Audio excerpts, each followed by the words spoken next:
el largo camino hacia la igualdad.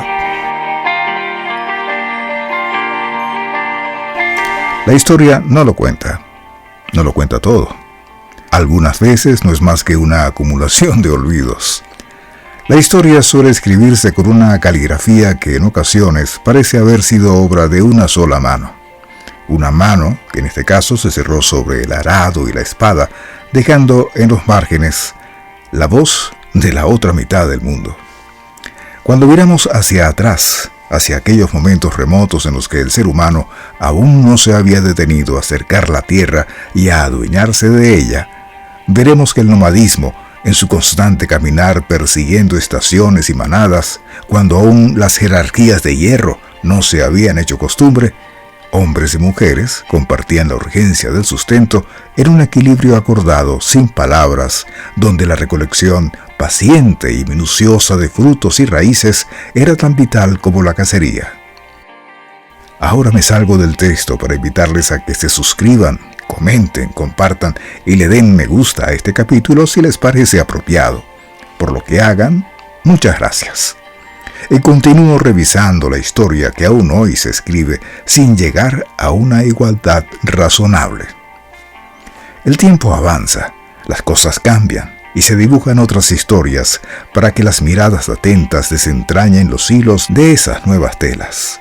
Tal es el caso de una mujer historiadora llamada Gerda Lerner, quien en sus estudios sobre la aparición del patriarcado, el sistema familiar en el que el varón estableció su predominio, su autoridad y su liderazgo, y que fue consecuencia de aquel momento cuando decidimos dejar de ser nómadas para hundir la semilla en el suelo.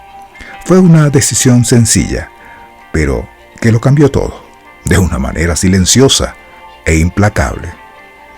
El paso al sedentarismo, con la aparición de la agricultura intensiva, trajo consigo la idea de la propiedad privada, y con ella esa necesidad casi obsesiva de acumular bienes, lo que terminó por desplazar a la mujer de los espacios abiertos hacia el ámbito doméstico. Esa geografía, puertas adentro, donde su labor dejó de ser visible para convertirse en un servicio que casi nunca se nota. En este nuevo escenario, donde la tierra y el ganado ya tienen dueño, surgió la urgencia de las herencias, y con ella lo que los antropólogos llamaron sociedades patrilineales, donde el linaje y las posesiones se transmitían únicamente de padres hacia hijos varones. Fue entonces cuando se volvió estratégico controlar la sexualidad femenina, no por afanes moralistas, sino para garantizar que los bienes no se perdieran en manos de hijos que no fueran biológicamente legítimos.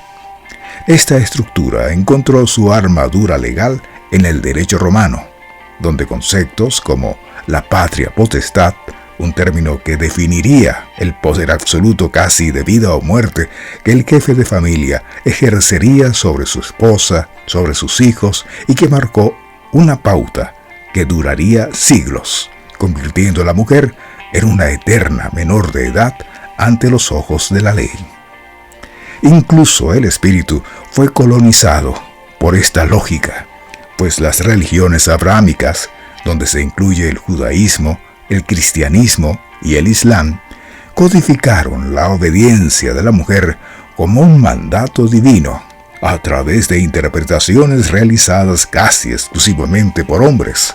Así que los textos sagrados se transformaron en manuales de subordinación, donde la fe se utilizaba para justificar una desigualdad que no tenía nada de sagrada, pero sí mucho de política. El primer campo de batalla, no obstante, fue el del conocimiento, porque al prohibir el acceso de las mujeres a la educación, se les arrebató la posibilidad de participar en la creación de las leyes, la ciencia y la filosofía, asegurando así que las reglas de juego fueran escritas solo por quienes ya tenían las fichas en su poder.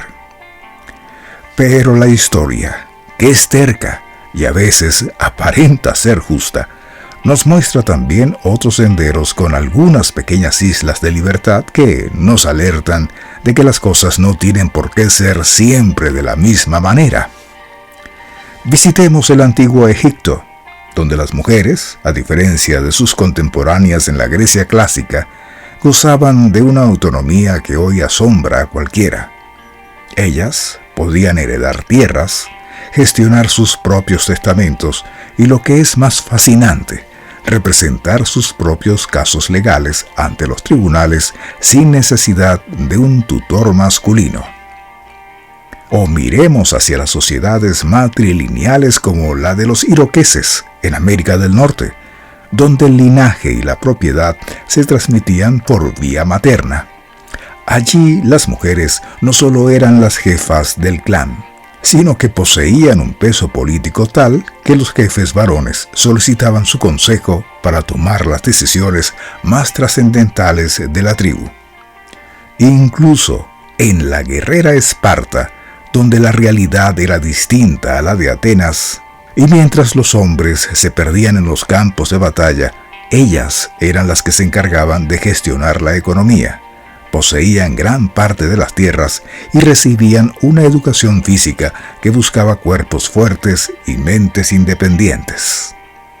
Mucho tiempo después, el estruendo de la Ilustración y el humo de la Revolución Industrial trajeron no solo nuevas formas de explotación, sino que también sembraron la semilla del derecho al voto, el movimiento sufragista, que nació al calor de la entrada masiva de las mujeres al mercado laboral y a los debates sobre los derechos del hombre, que tarde o temprano, por pura lógica humana, tendrían que ser también los derechos de la mujer. Hoy, si miramos hacia los países nórdicos, veremos que la igualdad no es un sueño poético, sino el resultado de programas de bienestar social que han entendido que el cuidado de la vida no es un asunto solo de mujeres, sino una responsabilidad compartida que el Estado debe garantizar.